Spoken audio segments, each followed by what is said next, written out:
Hello, folks. I'm Josh McGee, and welcome to another episode of the Gateway to Soccer Show. Thank you so much for tuning in for what is actually the 2020 finale of my show. With the holidays basically upon us and people having lots of stuff to do and families to support and hang out with, I thought it'd be a good time to wrap up the year. I'm very excited for today. This is going to be a little bit of a different episode. I'm going to look back at the year 2020 and all of the major stories in world of soccer. Also, I have two phenomenal guests here today who are going to help put things into better context, not just from a general soccer perspective, but from a St. Louis soccer perspective as well. For the final show of 2020, as you can see over this shoulder, I went with an old training jersey from St. Louis FC before Mission Taco was on the front. And over here on my other shoulder, that iconic third alternate jersey from the U.S. men's national team with that sash going across the front. And wearing one of my favorite Chelsea jerseys, one of their best away looks for quite some time from over the past few years. I actually have Cesc Fabregas on the back when he initially joined Chelsea. Still can't believe that legend joined the club and had a phenomenal impact, just an incredible midfielder. And again, one of the better looking jerseys, in my opinion, over the past few years. So again, excited for a big show to end 2020. Of course, there's a lot of soccer that I could get into from just this past week alone. There'll be a lot of soccer that I'll miss over the 2-week break. But I did want to get to one major match from this past weekend with huge implications, in my opinion, for St. Louis's MLS team going forward. This past Saturday, we had the MLS Cup final between Columbus Crew SC and Seattle Sounders FC. Going into the match, Seattle were a huge favorite to pick up their third MLS Cup in the past 5 seasons, and they even got more of a favorite when it was announced that Columbus would be without 2 of their better players from these playoffs. Darlington Nagbe and Pedro Santos were ruled out due to COVID-19, so it was widely expected that Seattle would come away with this victory. However, that was not the case. Playing in front of their home crowd in the final match ever at MAPFRE Stadium, Columbus Crew SC crushed Seattle 3-0 on the way to their club's second ever MLS Cup.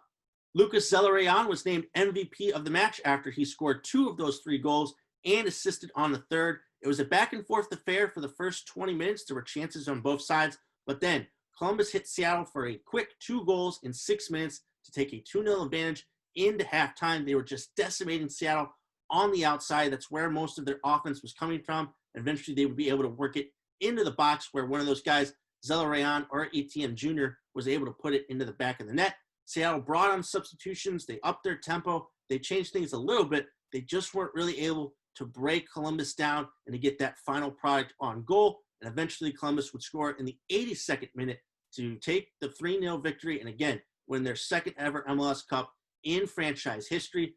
Head coach Caleb Porter joins Bruce Arena and Ziggy Schmidt as the only coaches in MLS history to win MLS Cups with 2 different franchises. Of course, Porter won it in 2015 with the Portland Timbers, who actually beat Columbus Crew SC at Columbus. So a little bit of redemption there. Porter takes away an MLS Cup from Columbus, but this time actually gives them one. Also, this was very special. This was the final match at MAPFRE Stadium, which was actually the first soccer-specific stadium in the U.S. So again, great win for Columbus. Again, the whole narrative with them where they almost had their team taken away from them. The fans had to launch the Save the Crew campaign. They saved the Crew, and now, of course, we can celebrate the Crew and their victory. It's a great full circle moment for that fan base, one of the charter members of MLS, getting it done here and really taking it to Seattle. Again, on the outside, they were just completely dominant. Zelarayan and Crew just completely ran roughshod. And even without Nagbe and Santos, they still were able to generate a ton of offense and keep Seattle off the score sheet. Not many teams have been able to do it this year, and Columbus were able to put together a complete performance. And I do think Columbus's victory actually kind of opens a doorway and a look into what maybe St. Louis City SC should be doing when it comes to roster construction. In my opinion, St. Louis City SC should have a squad built of these 4 types of players, and I believe Columbus Crew FC actually were able to exemplify that this season. The first component is academy players. We've already heard from sporting director Lutz Pfannenstiel that he wants to have the first signing for St. Louis City be from that academy. If you watched the MLS Cup final last Saturday, you could see Aiden Morris, a homegrown player for Columbus, completely dominate in the center of that midfield. He was incredible at breaking up play. Columbus also had a couple other homegrown players on their squad this season. It's important to lay that foundation, to have that type of process to where players can continue to play their way up to the senior team and make an impact. It's the best way to have an organic feel to your club.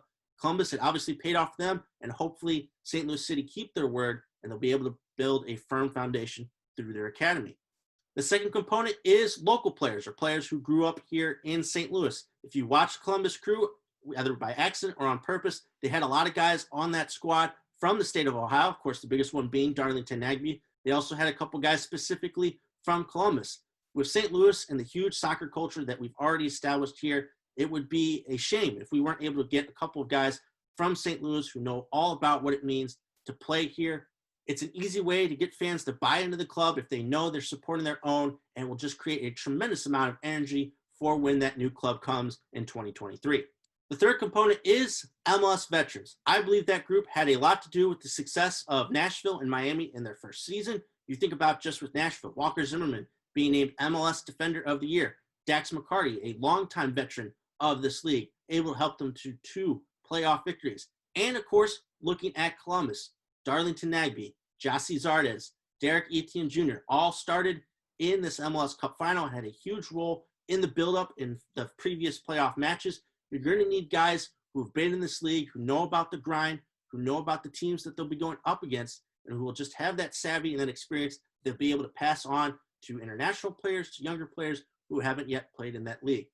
St. Louis will have opportunities in the expansion draft and free agency to pick up a few of these guys. They're going to have to be judicious in who they can evaluate and who actually think they'll be able to help the club when they immediately come in 2023. And the last component is big-time designated internationals. Columbus were led by Lucas Zelarayan, not just in the MLS Cup final, but throughout the playoffs and the regular season. Pedro Santos, when he was involved, was also a tremendous influence on the attack for Columbus.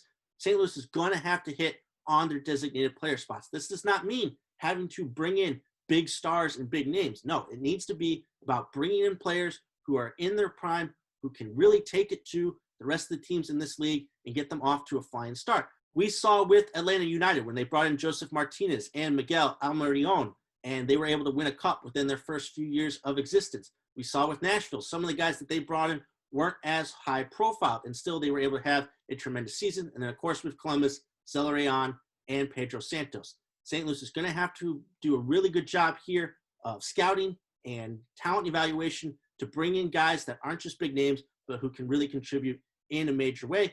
We saw that Miami were able to bring in a couple of big names, and they weren't really able to put them over the hump. When it comes to someone like maybe an Antoine Griezmann, who maybe in the future who would want to come to MLS, I don't think St. Louis are going to be involved in those types of players, some of the really big stars from Europe and from other leagues.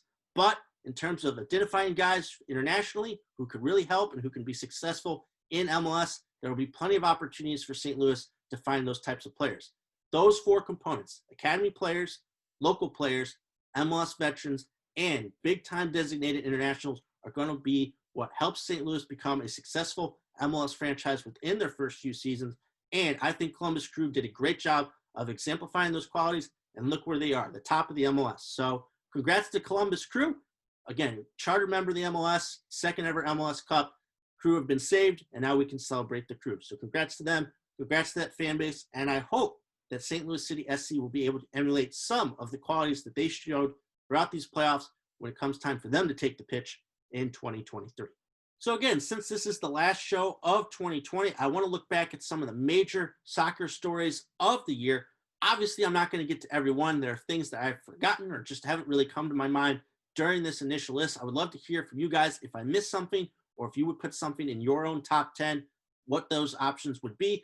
Really, this year can be breaking down into 3 parts, right? From January to March, everything was fine. Everything was normal. Then, of course, the pandemic really started to ramp up. We had all of those postponements, cancellations, or halts to soccer leagues across the world for those first few couple months. And then, of course, the restart from summer on to the end of this year, where leagues were able to find a way to continue their season, to wrap up the previous season, and to transition into what is now this current season. So many different stories off the pitch, so many different stories on the pitch. I'm going to try to give you guys a nice mixture of everything that happened here in 2020. So let's kick it off. This first top 10 is going to be the top 10 soccer stories from around the world in 2020. Coming in at number 10, unfortunately, some of the uglier incidents that happened in soccer in 2020. We had that incident of racism in the Champions League match between PSG and Istanbul, between the fourth official and one of the assistant coaches from Istanbul. We had the Millwall fans booing players who took a knee in their first match back with fans allowed in the English Championship. And of course, in the USL Championship, we had that incident between Phoenix Rising FC and San Diego Loyal, where one of the Phoenix Rising players called one of the Loyal players a gay slur. And of course, cast a really huge cloud over the playoffs because of the way that that match and the result and where the points were awarded impacted Phoenix's standing in the playoffs. And most recently, the racial incident that happened at the U.S. men's national team friendly versus El Salvador. Unfortunately, soccer still has a lot of work to do in ridding racism, sexism, homophobia, and all that other bad stuff from this game. It's going to take a lot of work going forward from the governing bodies in order to fix this issue, and they must be ready to take swift and decisive action when these incidents occur, especially when fans come back. They're only going to pick up once that happens. Hopefully we can continue on the path forward in getting rid of this stuff from the game, and that we continue to see more progress on these issues in 2021. Coming in at number 9, I want to talk a little bit about the U.S. women's national team and their settlement with the U.S. Soccer Federation over a portion of the lawsuit between the two parties. The U.S. women's national team were able to get better benefits, such as more charter flights, better hotel accommodations, and a couple of other things in the settlement. And of course, that's a great victory for that team and for those players. However, the battle over wage discrimination still goes on. The major part of that lawsuit is still ongoing, and it's going to be a very long legal battle between these two sides. Obviously, there's still a lot of work to do on that front, and the Federation continues to try to hide behind all the legalities and verbiage to hide the fact that these women are just not making the money that they should. And hopefully in 2021, the U.S. women's national team continues to get opportunities to prove how valuable they actually are to the Federation, and maybe they'll be able to make some headway in this battle over wage discrimination. Next up at number 8, I want to talk about MLS and the NWSL on how they were able to finish up their seasons in 2020. I don't think these two leagues got as much credit as they deserved as compared to the other big leagues here in the United States. MLS, they were able to have the MLS is Back tournament down there in Orlando and eventually finish up their season with just an incredible MLS Cup playoffs that, of course, led to the Columbus Crew winning the MLS Cup this past weekend. But I really want to focus in on the NWSL. I believe they were one of the first, if not the first, of the major sports leagues to have fans in attendance in some capacity. They also had no COVID cases this season. They had a great Challenge Cup, and then, of course, they were able to finish up their season in the end. Just a tremendous accomplishment by that league. I think Lisa Baird should be Commissioner of the Year here in the U.S. in her very first year as the NWSL commissioner in a league that isn't as financially stable as some of the other big leagues here in the U.S. She had to deal with this pandemic, with trying to find a way to continue the NWSL season to keep the league in a financial stable condition. She was able to accomplish that. The Challenge Cup was a huge success. Ratings for the league were at an all-time high, and of course, they were able to finish up the season in the fall. This league has a lot of potential. It is continuing to rise, and in her first year, she was able to get through all of the hard times and tough decisions to be able to put on a successful season. So hats off to Lisa Baird and the NWSL for being a real trailblazer through this pandemic. They didn't get enough credit, neither did MLS, but they were tremendously successful and were able to put on a good season. Next up at number 7, I want to talk about some of the big names who were on the move this year in 2020. Despite the financial impact of the pandemic, we still saw clubs spend a tremendous amount of money, and we still saw a lot of big names switch teams from varying degrees of effectiveness. We saw Gareth Bale finally move out of Real Madrid and go back to his former club in Tottenham. Hasn't had a great impact there. He's still been hurt, but who knows when he gets healthy what he'll be able to do. Bruno Fernandes moving to Manchester United. Despite all the trouble that I give them, Fernandes is arguably one of the best signings of 2020, just has had a tremendous impact on the offensive end there for the Manchester club. You've got Timo Werner and Kai Havertz, who have been great in the Bundesliga, taking their talents to the Premier League and joining Chelsea. Right now, they're in a bit of a funk, but hopefully they'll be able to pull themselves out of it and show off their true talent. A couple of older strikers joined different clubs. You've had Luis Suarez moving on from Barcelona to join Atletico Madrid, and Zlatan Ibrahimovic moving from the LA Galaxy and moving away from MLS back to Serie A with AC Milan. people thought he was just going there to see out the last few years of his career, but he has AC Milan near the top of the Serie A table. I believe they're still at the top as we head towards the holiday break, and he's been putting in a pretty good amount of goals while he's been there. And lastly, right up there with Fernandez in terms of signings of 2020, Borussia Dortmund buying into the hype, bringing in Erling Haaland, who's just been a transformational player for them up top. That striker, he'll probably move on to another even bigger club once this season is over. I know Real Madrid have been really interested in him, but he has taken the soccer world by storm and has been an excellent force for Borussia Dortmund up top. So despite the pandemic, still had a lot of big player moves in 2020. Next up at number 6, from a selfish American perspective, just seeing all of the U.S. men's national team young players thriving at their respective clubs here in 2020. Guys like Christian Pulisic, Gio Reyna, Weston McKennie, Serginho Dest, and countless others have had fantastic seasons. A lot of those guys were able to make their debuts for the national team during those November friendlies, and their development and their skill level continue to rise. And despite the pandemic, their progression and hopes and optimism continue to go forward, and hopefully we'll get to see a lot more of those guys here in the next couple of years as we head towards the 2022 World Cup. Coming in at number 5, we've got to talk about Bayern Munich winning their 6th Champions League title, but the highlight of that tournament run has to be the 8-2 beatdown of Barcelona in the quarterfinals. It remains the most shocking result of 2020, how they were able to completely embarrass such a storied club. Lionel Messi and crew were just honestly shell-shocked on that day. It's the best that Bayern Munich have looked, and they've looked really good throughout this entire year. But again, their dominance and what they were able to do, how they were able to comfortably move into that final, and they beat PSG 1-0. They're such a complete team, and they're on a roll still in the Bundesliga and in this Champions League, but a completely dominating performance over one of the best clubs in the world, and they were able to finish it off with a 6th Champions League trophy. So congrats to Bayern Munich. Honestly, in my opinion, the best team overall as well in 2020. Next up at number 4, Liverpool, ending their 30-year drought by winning the Premier League. It was their 19th First Division title, but it was the first of the Premier League era, and they did it in dominating fashion. They only lost 3 times during the season, and they conceded a league best only 33 goals. Jurgen Klopp finally able to get that Premier League title. You had Virgil van Dijk, who was the player of the year. You had Mo Salah, once again scoring goals. The continued evolution and development of Trent Alexander-Arnold and some of those other younger players. It was a complete performance by Liverpool. They were pretty much untouchable for most of the year. They navigated an extremely difficult Premier League schedule. They were able to fend off City, and they were able to get it done. It stinks that fans couldn't be in attendance on that day where they were able to lift the trophy. But in the end, Liverpool still, the accomplishment was there. They end that drought, and they were the best team in the Premier League here in 2020. Coming in at number 3, we lost a lot of soccer legends here in 2020. No bigger than Argentina legend Diego Maradona. However, we also lost Italian World Cup winner Paolo Rossi, English World Cup winners Jack Charlton, Norman Hunter, and Navi Styles. And we lost Senegal international Papa Bouba Diop, just to name a few. Of course, we lost a lot more here over the course of 2020. A tough year for everybody overall, but to lose these people from the game who had such a tremendous impact on the game of soccer, they will be missed. Hopefully we can continue to celebrate their lives and what they were able to give to the game of soccer. Next up at number 2, the Lionel Messi saga. The Barcelona star was closer than he ever had been to leaving that club at the end of the previous season, but due to the structure of his contract, opted to remain in Spain.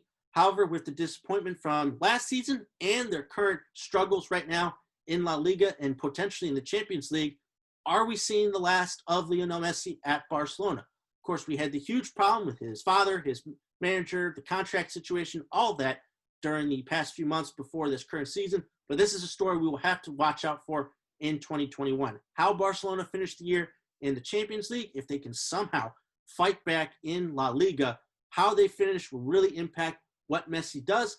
I think that we are extremely close to seeing him leave. The Cristiano Ronaldo transfer from Real Madrid to Juventus shocked me, but we've seen this coming. The writing has been on the wall. I think that if Barcelona continue on this current path, we're going to see Messi at a different club in 2021. But coming in at number 1, I don't think there can be any debate what was the biggest story of 2020 in soccer, the sport's perseverance through the COVID-19 pandemic. Every soccer corner of the earth this year was affected by the pandemic, You had certain leagues that didn't finish up previous seasons, such as League One in France and the Dutch League as well. You even had a huge COVID-19 outbreak at one of those Champions League matches, at the Atalanta versus Valencia match. Think about what possibly could not have happened. Liverpool may not have been able to win the Premier League if it wasn't for Project Restart in England. We could have had other situations. Bayern Munich may not have been able to win the Champions League as well. However, certain leagues across the world were able to put their heads together and come up with a safe way to return to play, to protect those players, and to protect the fans. It is so unfortunate that most of this year was played without that fan environment, without that noise, but leagues found a way to persevere. We had a lot of great finishes in different leagues, and we still had soccer to watch despite all of the hardships and struggles that this pandemic caused. So again, I want to congratulate all of those leagues that were able to find a way to safely continue throughout this year, to continue to persevere. And for just from a fan perspective, I was just so happy that we still got to watch soccer. So again, despite all of the great stuff that happened on the field this year, the pandemic cast a huge cloud over all of it. There's no way of getting around it. The pandemic and how soccer was able to persevere through it was the top story of 2020.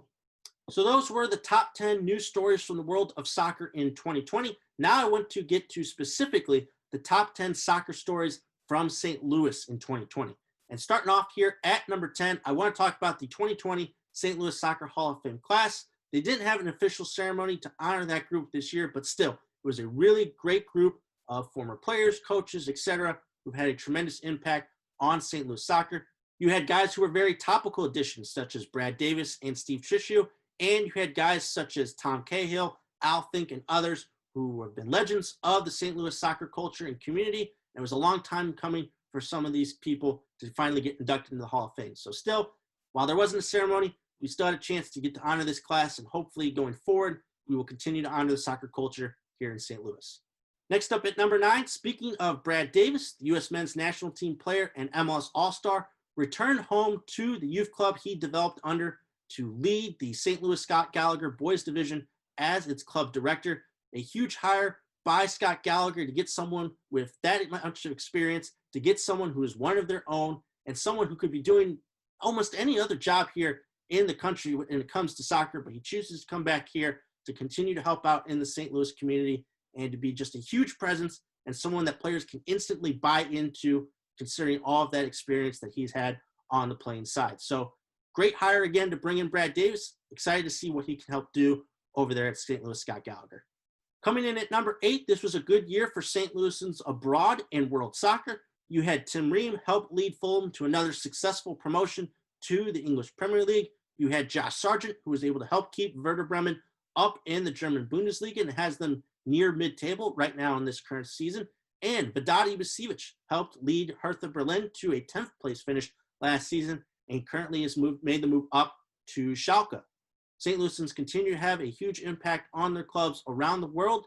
Hopefully we'll continue to see more good play from them and more success in 2021. Next up at number 7, I want to highlight a couple of area women's soccer players who had a big 2020. First up, Becky Sauerbrunn. She was traded from the Utah Royals to Portland Thorns FC. She helped Portland knock off the North Carolina Courage in that Challenge Cup, and she went on to help them win the Fall Series and the Community Shield in the NWSL. Another player who had a big 2020 was Shea Groom. The Liberty native scored in the Houston Dash's 2-1 victory over the Chicago Red Stars in the Challenge Cup final. Really cool moment for her to be a part of that great run by the Dash in that tournament. So a couple of great St. Louis players were able to shine this year in 2020 despite the pandemic, and hopefully they can continue to have more success in their career in 2021. Coming in at number 6, travel with me back to January when it was announced that Anthony Poulos would be leaving St. Louis FC for the Inter Miami CF coaching staff. A lot of confusion, especially because Poulos had a huge hand in building the squad for this upcoming 2020 season. Who would replace him?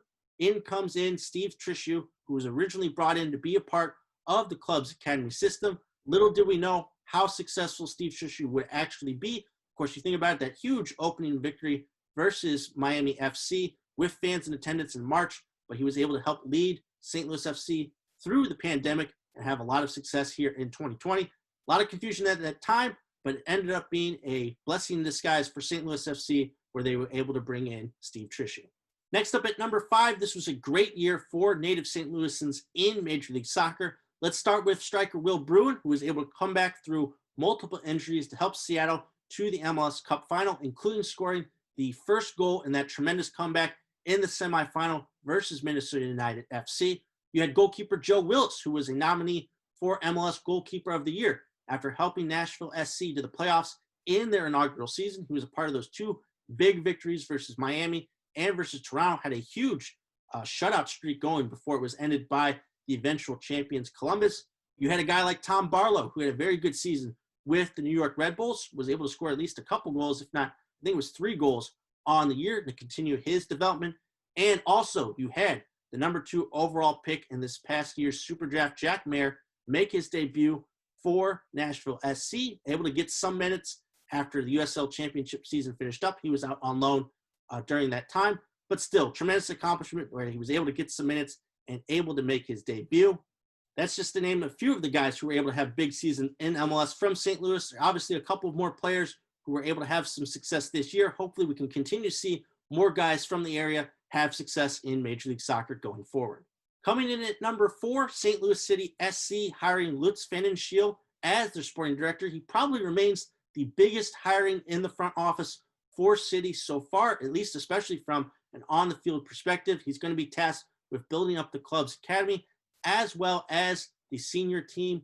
Lutz comes in with a lot of experience from his time in the German Bundesliga. He's been great to see. He's been out in the community, obviously, at all of these different area high school matches and other matches as well. He's did a lot of great things. He wants to build up that academy and have that first signing join the senior team from the academy. He said all the right things, but obviously as we get closer to 2023, we'll be starting to see a lot of his vision and what he thinks he should be having as terms of players, in terms of the roster. But again, very excited, international man of mystery. He's been great, and hopefully we get to see some more of his work in 2021. Next up at number 3, despite the conditions of 2020, St. Louis FC found a way to make the USL Championship playoffs for the second time in club history, doing so on the final day versus Indy 11. However, the history-making didn't stop there. They went on to beat Hartford Athletic 1-0 in the first round for the club's first ever playoff victory. Just a tremendous accomplishment by that club to get through all of the just terribleness and the tough times that this pandemic caused, to get to the playoffs, to win a playoff match, and to make history in what would end up being their final year. I can remember that Joaquin Rivas goal late on in that match. Again, Kyle Morton making stop after stop. Just a great memory that they were able to leave fans with and to finish off their run in the USL Championship. And it was one of the best heartfelt moments here in St. Louis in 2020. Unfortunately, coming in at number 2 would be the biggest news story to come out of St. Louis FC this season, which was the August announcement that the club would be folding operations after the season. They're a huge part of St. Louis's soccer history. What they were able to accomplish in just a short amount of time, what they were able to build, and what they were able to develop is just amazing from an on-the-field perspective, from an academy perspective, from a fan's perspective. Everything that they were able to accomplish is just truly amazing. It's a shame that this is how it had to end, especially because fans weren't allowed to watch their club for the most part of this season, but still, they were able to have a tremendous amount of success, have a lot of history, especially in their final year, and nothing can be taken away from what they were able to do in their time in the USL Championship. So, St. Louis FC, miss you, and thank you for all that you were able to do for soccer here in St. Louis. But of course, the biggest soccer story to come out of St. Louis in 2020 would have to be the unveiling of the St. Louis City SC name and brand. After a full year of speculation, it was revealed that St. Louis City SC would be the name of the town's new MLS club. Of course, following that announcement, we had the unveiling of the logo, the team colors, the stadium renderings, and all of these other hires and benchmarks that the new club have been able to reach in just a short amount of time here since that August announcement. Going forward, we're going to get announcement after announcement, and we're going to see the continued development of the stadium, of the club, both on and off the field. But still, this was the big deal. After a year from the initial announcement from MLS that St. Louis would be getting a club, we went from MLS for the Lou to St. Louis City SC and all of the endless possibilities that we'll be able to have through this new club. The development has been quick, the development has been modern, and it's been different. And hopefully they continue in that direction, and we continue to get these big announcements, these big signings, and we continue to march on. Despite the fact that the inaugural season was pushed back a year due to the pandemic, there's still a lot of excitement and buzz over what City have already done and what they're going to do here in the few years they have till that inaugural season. So I don't think there can be any debate. The name and brand of our new MLS club, St. Louis City SC, has to be the biggest soccer story in St. Louis in the year 2020. Well, to help wrap up the year, I thought it'd be a good idea to bring in a couple of guests who can offer great perspective on the world of soccer and on St. Louis soccer. It's always a pleasure to talk to these gentlemen and hope you guys enjoy.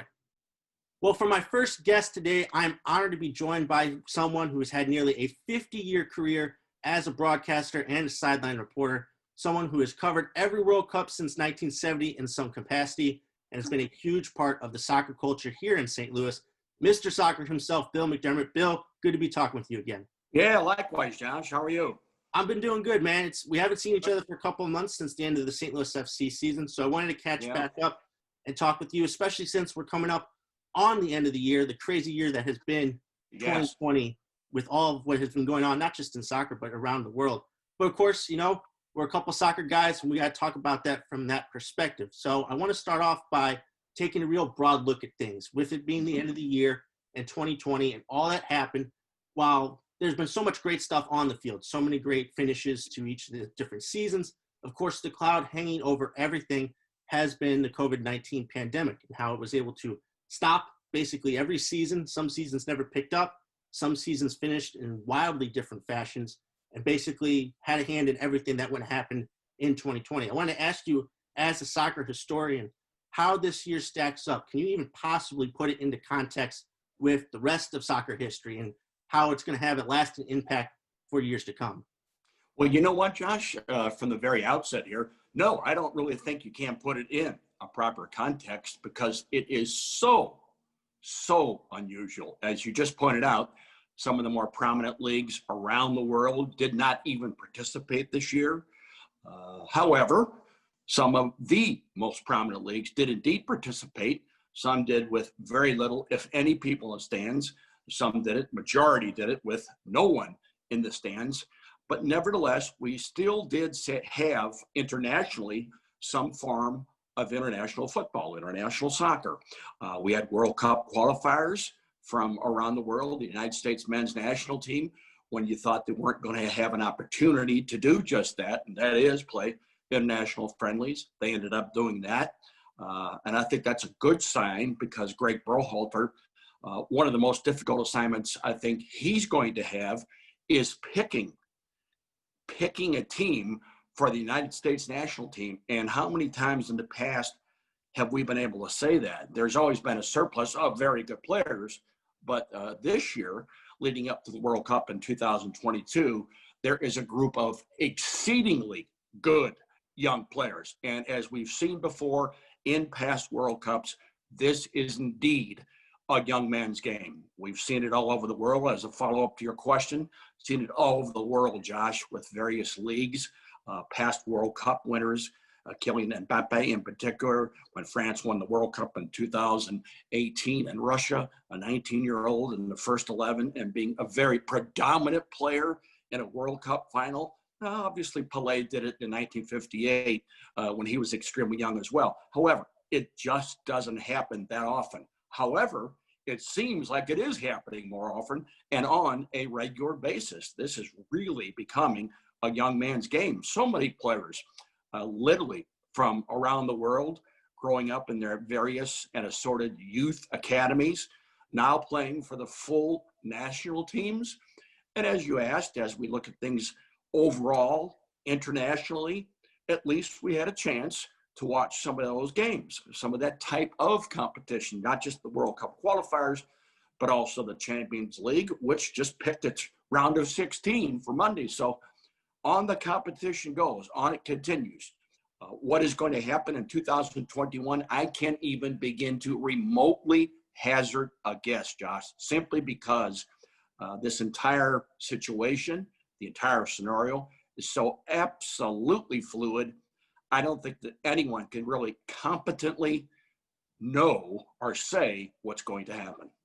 Well, I think you make a good point there. Would actually segue into my next question is what we were able to still have despite the pandemic. Think of how much it could have actually ruined. And the main thing that you're talking about here is the growth of players with the U.S. men's national team. A lot of the young players making their debut for that national team during these friendlies. Yes, of course, we played a Wales team that didn't send their best because of the Nations League that they were participating in that weekend. And we played Panama, a team that we would expect to beat in CONCACAF qualifying.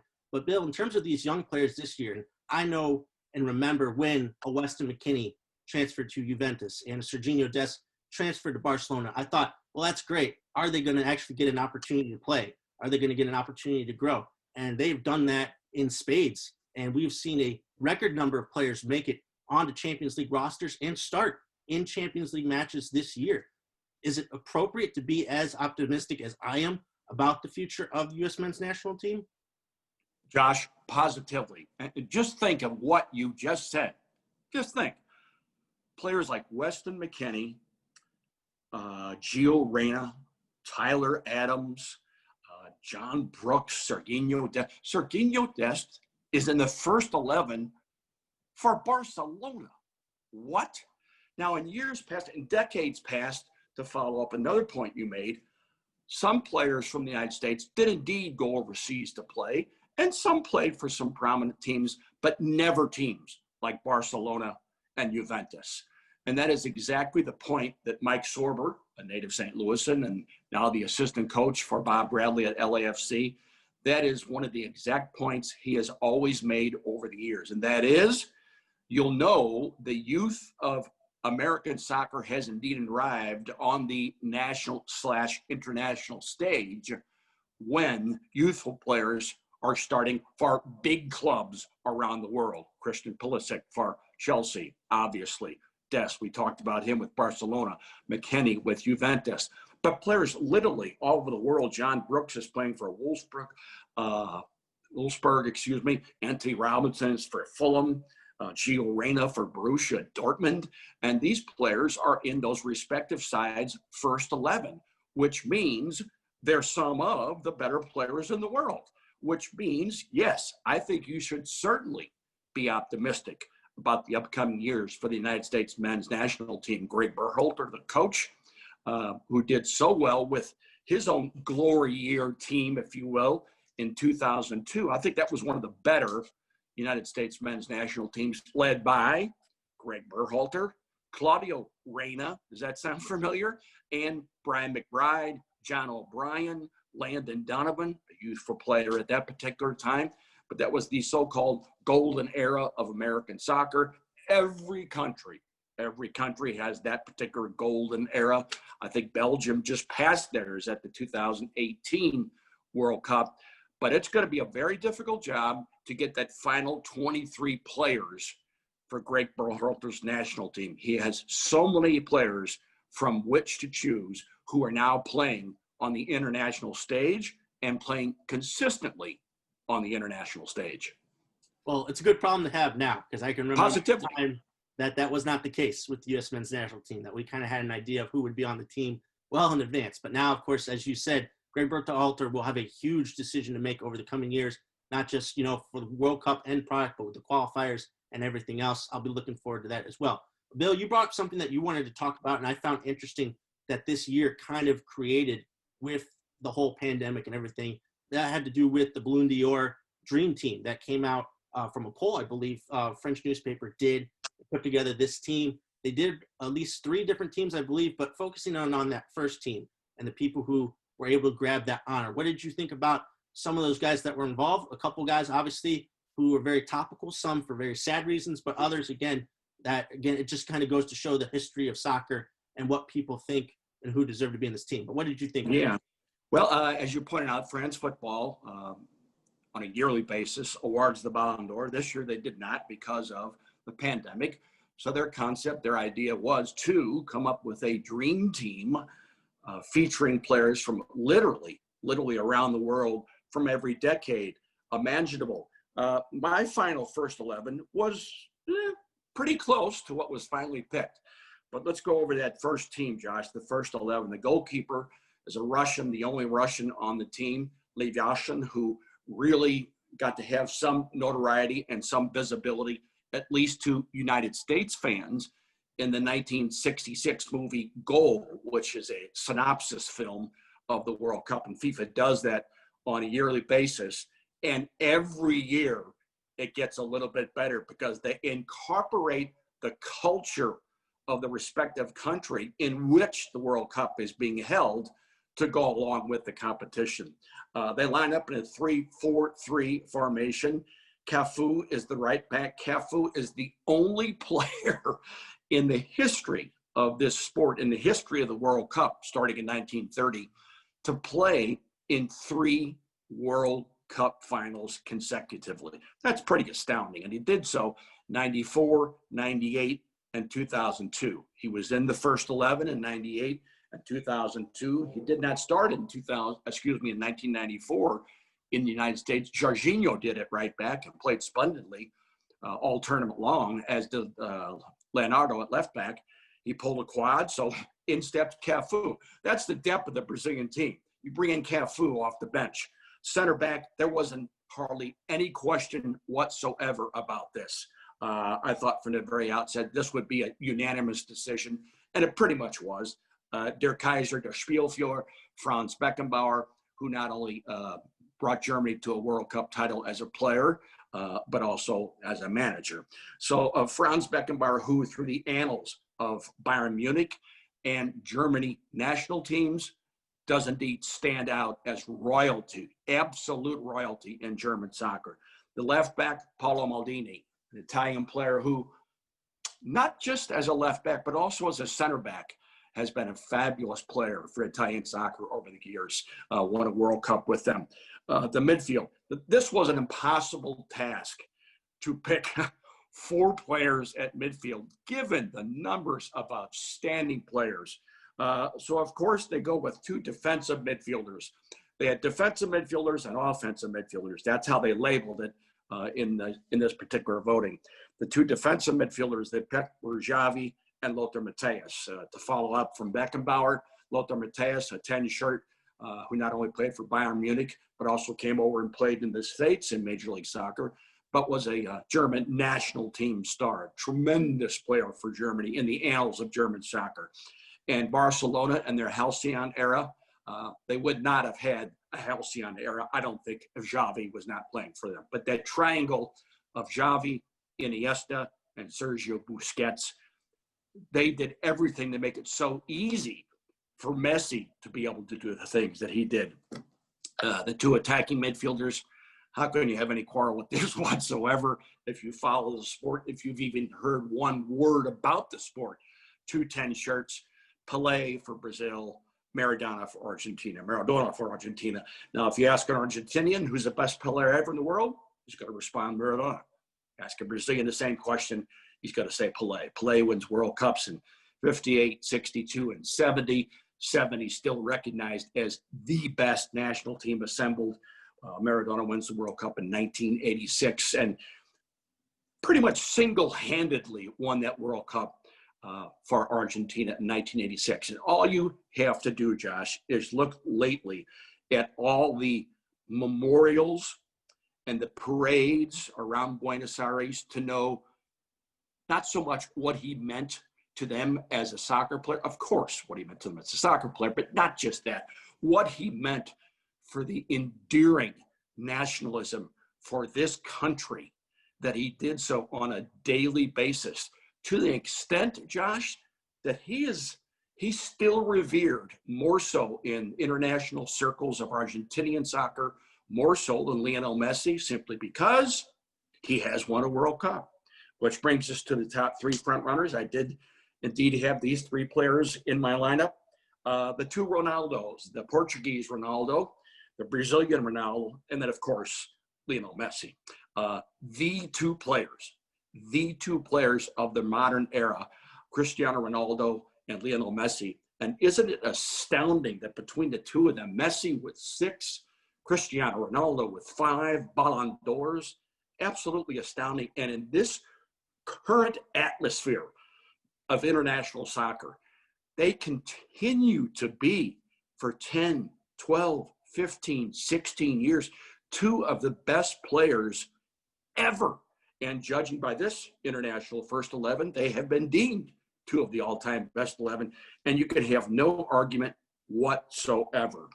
The Brazilian Ronaldo, when he was in his top form, I saw him play, Josh, in training sessions in 1994. First time I saw him live in 1994 as a 17-year-old training for Brazil at Santa Clara when Brazil was training for the World Cup. That was their training site.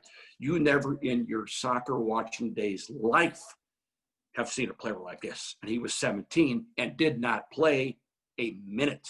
He was going to play if and only if Romario got hurt. Romario did not get hurt. Monopolized the World Cup, as a matter of fact. As a matter of fact, the duo of Bebeto and Romario did indeed monopolize the entire World Cup for Brazil. Those two players aren't up top for Brazil. Pure and simple, they don't win the World Cup. But Ronaldo, as a 17-year-old, was brought along, like I mentioned, to replace Romario if he got hurt, but in particular, to just get a feel for what it means to play in a World Cup, to put it on the Gatland national team shirt, what the atmosphere is, what it's like to travel between games. And Brazil did quite a bit of traveling in 1994. But to see him as a 17-year-old, absolutely astounding. So there's really no argument whatsoever for the first 11 they picked.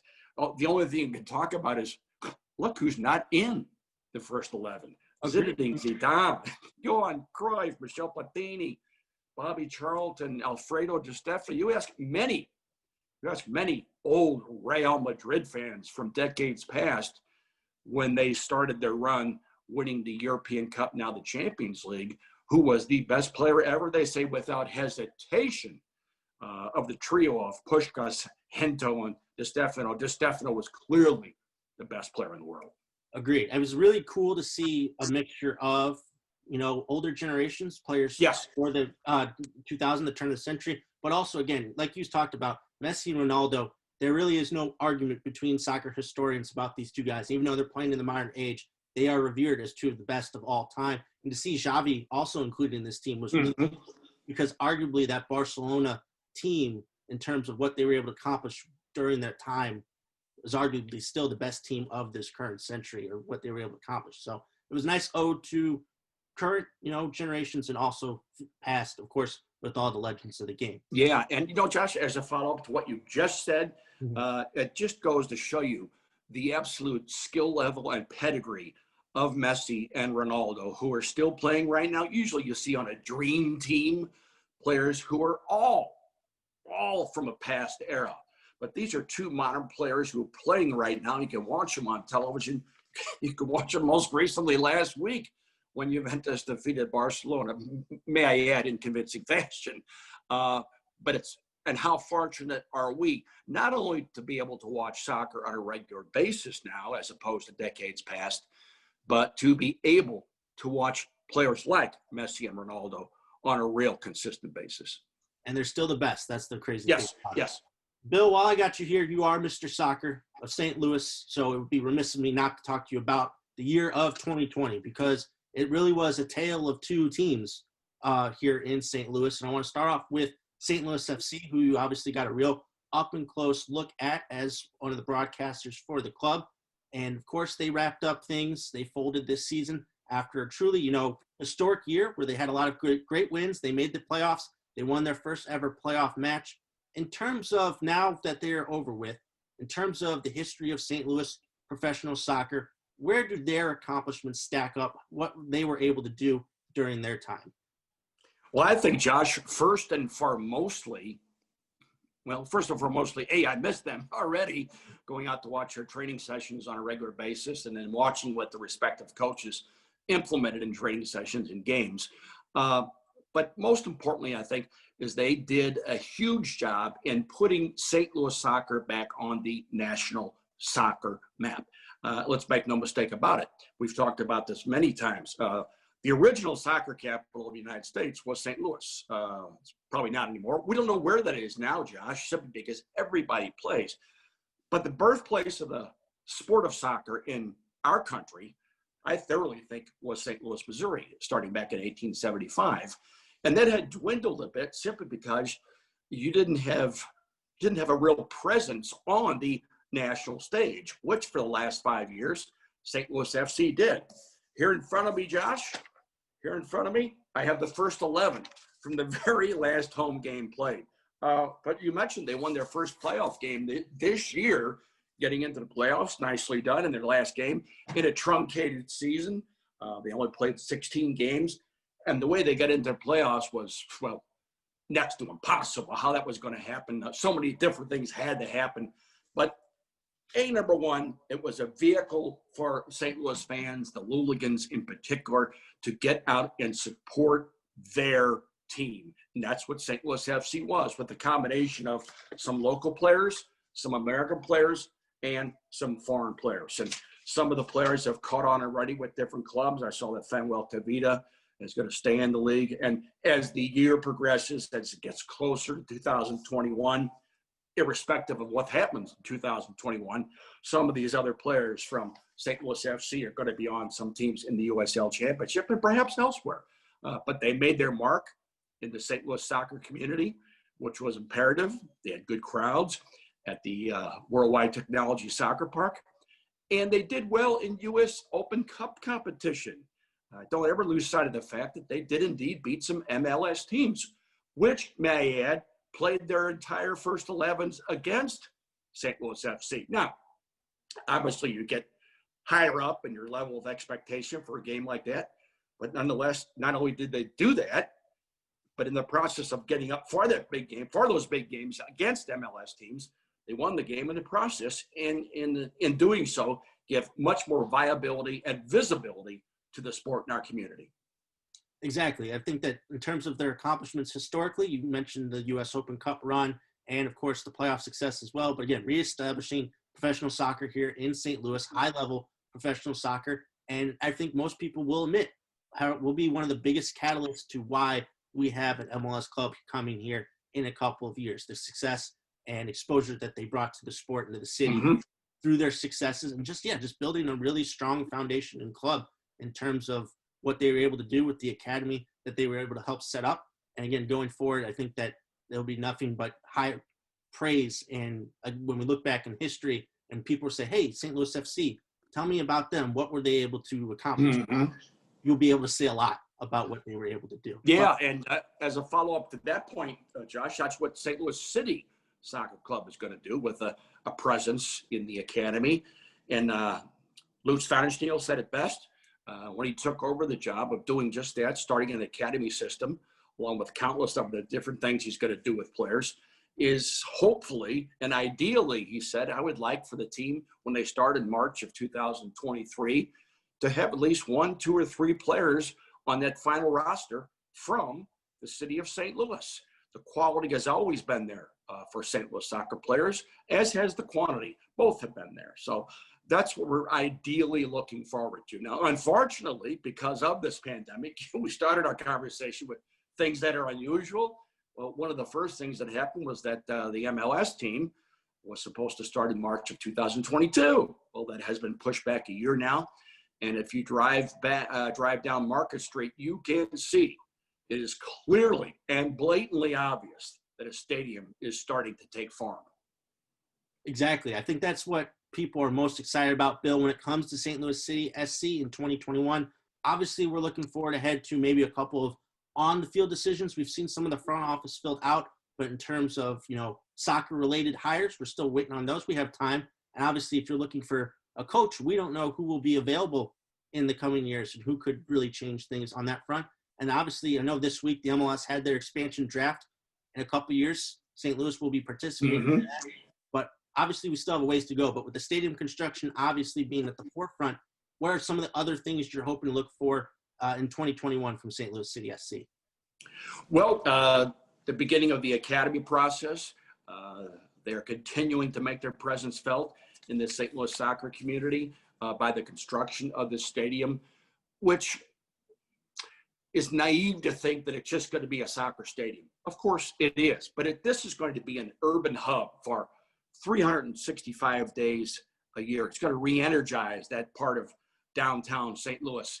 And what is unprecedented, Josh, absolutely unprecedented, in the history of Major League Soccer dating back to 1996 is the fact that a team is going to have their stadium, their offices, and training facilities in one singular location in a major metropolitan downtown area. That just has not happened in the overall history of Major League Soccer. And one of the things, if not the main thing that has driven the success of this league since the inception in 1996 is the establishment of the soccer-specific stadium. And when this one is finished for St. Louis, you're going to be stupefied as to how the grandeur of it. As I mentioned, it's going to be an urban hub. You're going to be able to enter from every direction. The east side adjacent to Market Street is going to be a part of the overall 31 acres where you have a viewing area, a watching area. Then you look directly out onto the field. It's going to be noisy, nonstop noisy. It is deep. It's almost 15, 20 yards deep in and off of Market Street. So it's going to contain the noise. The canopy around the entire stadium is going to cover just about the entire stadium. And consequently, the noise is it's going to stay in.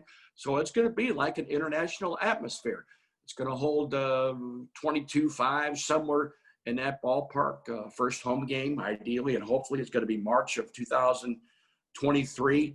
But this is what St. Louis soccer fans literally have been waiting for since 1996, when there was the inception of Major League Soccer. When you're going to get a team, you get a team as soon as you get prominent owners who are invested in the community. You have that in Carolyn Kendall Betts and Jim Cavanaugh from their past experiences with philanthropy, Jim with soccer. You bring the two together. What a duo you have there.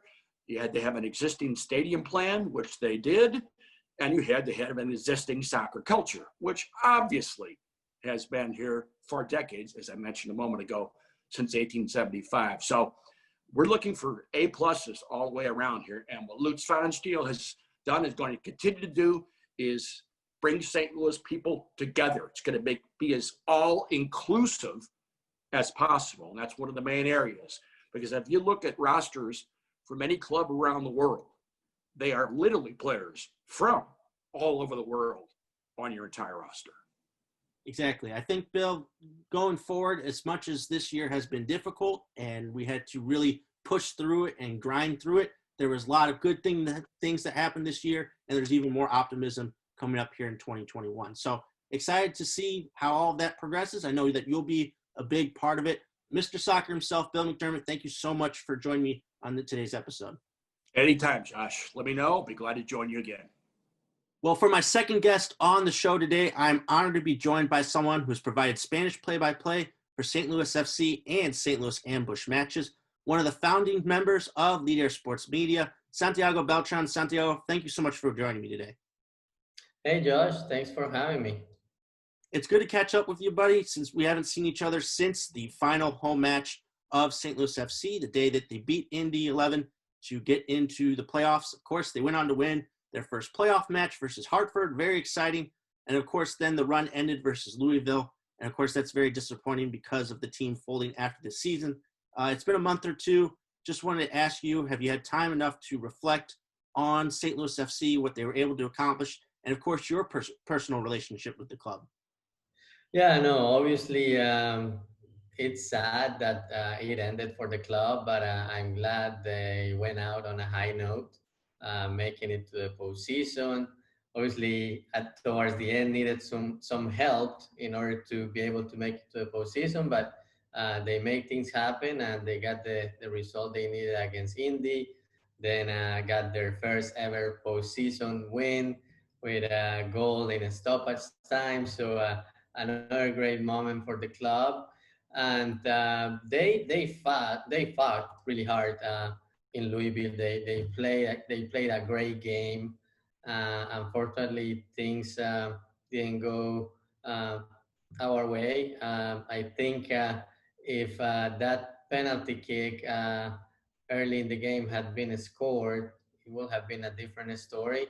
But even after the team was down one to nothing, they had some options. The Louisville goalie made some awesome saves that day, and I guess it just wasn't in the cards for St. Louis FC. But I'm glad they went out on a high note, playing well, and yeah, it's just sad that we're not gonna have any professional soccer for a couple of years. I was hoping that St. Louis FC was going to be around at least for 2021, but it is what it is, and we will continue covering soccer. Now, St. Louis CDSC has started to do more things, and we're getting to see more things from them.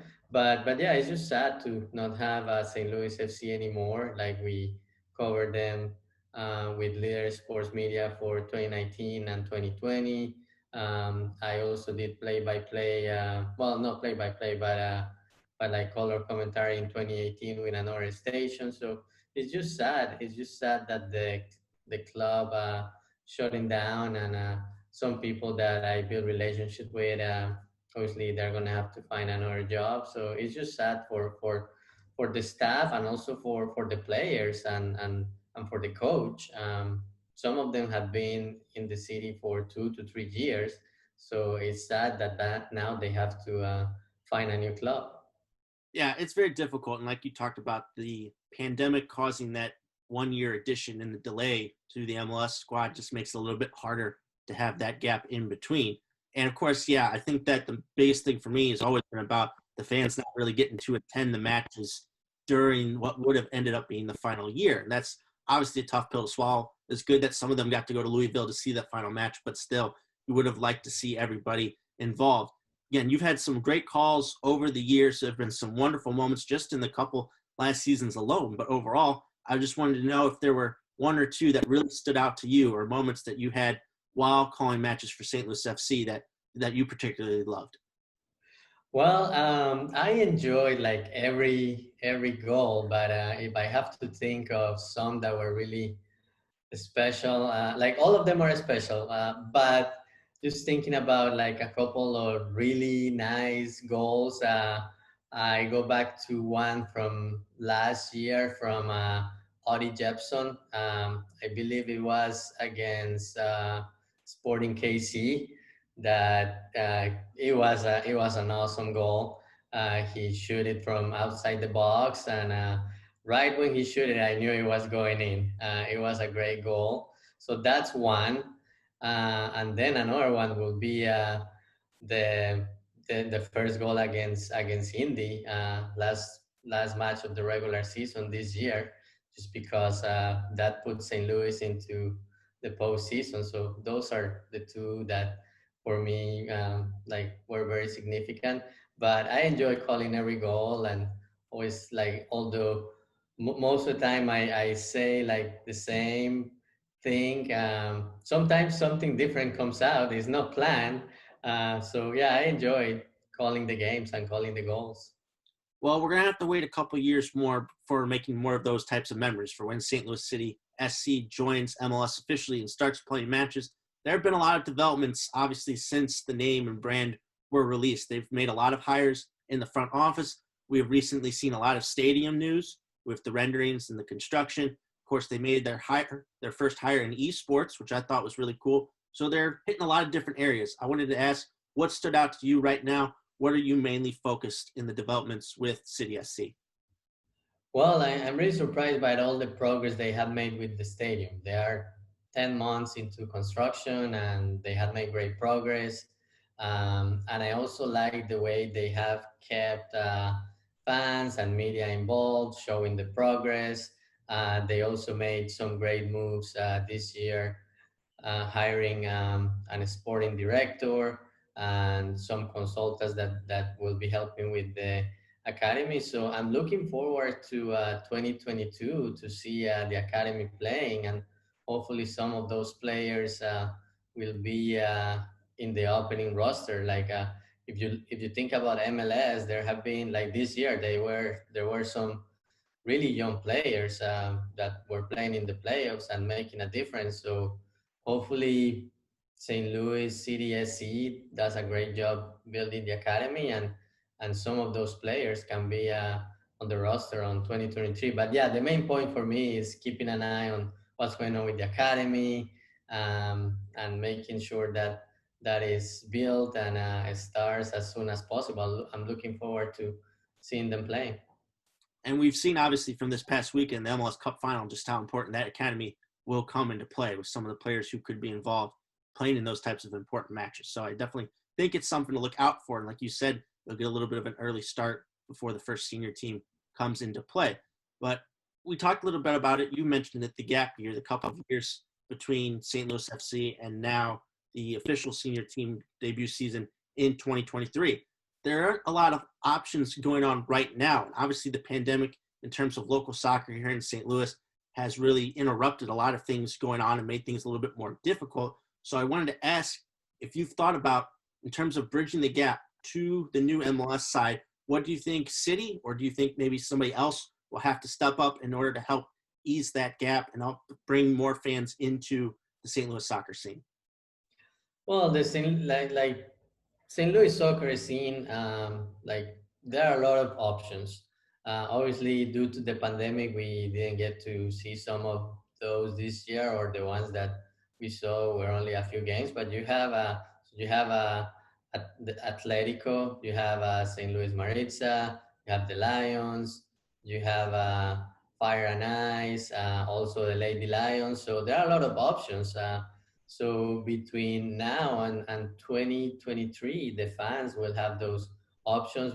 There is also indoor soccer with St. Louis Ambush. You can also go to St. Louis U game. So there's plenty of soccer to see around the city, and hopefully some of the fans will not wait until 2023 and start checking out some of these teams. I have seen, let me think. I have seen Maritza. I have seen Club Atletico. I have seen Fire and Ice against the Lady Lions. I haven't seen the men's side of the Lions yet, but I have enjoyed the games. And yeah, it's not professional soccer, it's not first division soccer, but you still see some great games and some great players. Well, the professional soccer that's going on right now is the Ambush. They've obviously just kicked off their preseason type schedule with this Central Cup that they're participating in.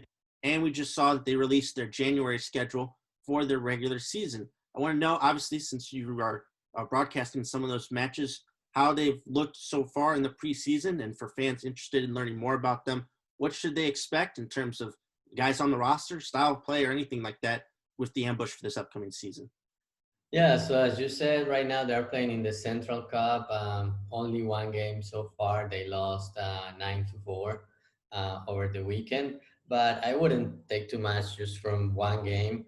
The team last season, even though they weren't going to make it to the playoffs when the season stopped, they had some good games, and um, like their conference is really tough because you have Milwaukee and you have the Kansas City Comets, and like the way this major arena soccer league works, the way the conferences and the schedule is set up is that you play more against like the teams like within your region. So St. Louis had a lot of games against Milwaukee, which was one of the top teams, and Kansas City, that is always tough.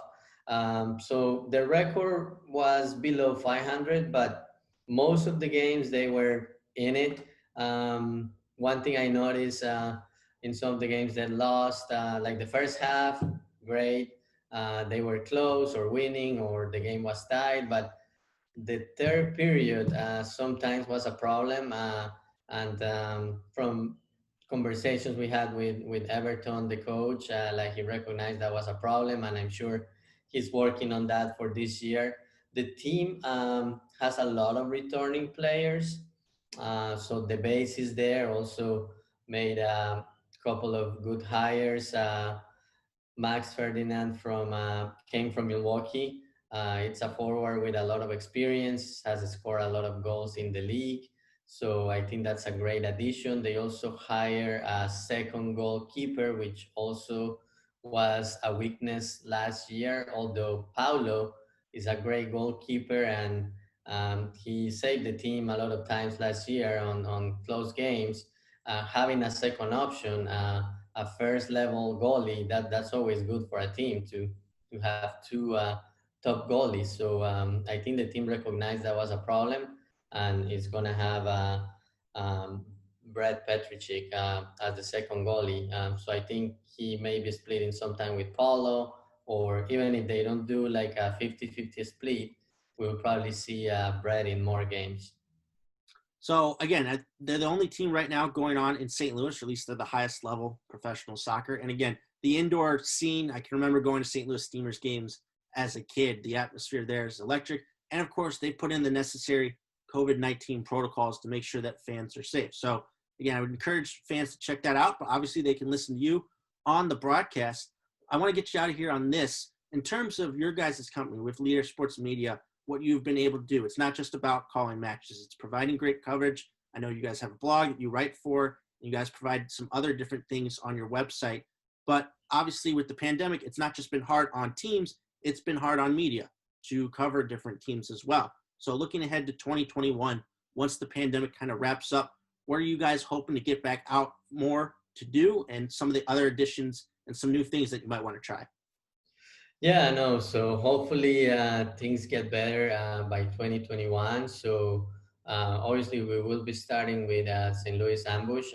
Their season starts early in January, as you said that the schedule have been released. So far they have the January schedule. They're still working with the league and other teams to figure out the rest of the season. But I can see Ambush going all the way through March, maybe April, and then when that wraps up, like it's time for outdoor soccer. So we're hoping to be able to cover Maritza, Club Atletico, Fire and Ice, St. Louis Lions, and St. Louis Lady Lions. Hopefully we can get more out there now that St. Louis FC is not going to be playing every weekend, because obviously if you have a game, it's not just going for the game. Like usually you go there before the game and stay after the game. But so there will be time to cover other teams and other leagues that we haven't really covered, and it'll be great to